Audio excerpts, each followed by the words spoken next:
ওমন রমজানের ওই রোজার শেষে এলো খুশির ঈদ।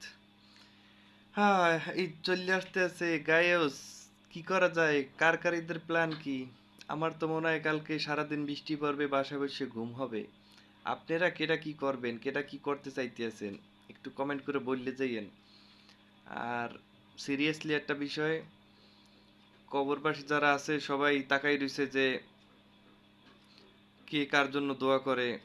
কালকে থেকে কবরের আজাব আবার শুরু হয়ে যাইবে। সবাই সবার অতীতের দাদা দাদি নানা নানি সবার জন্য দোয়া করবেন। আর ভালো থাকবেন সবাই।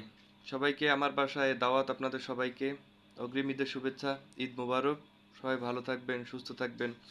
ও মন রমজানের ওই রোজার শেষে এলো খুশির ঈদ। সালামিও দিমু, কালকে চলে আসেন সবাই।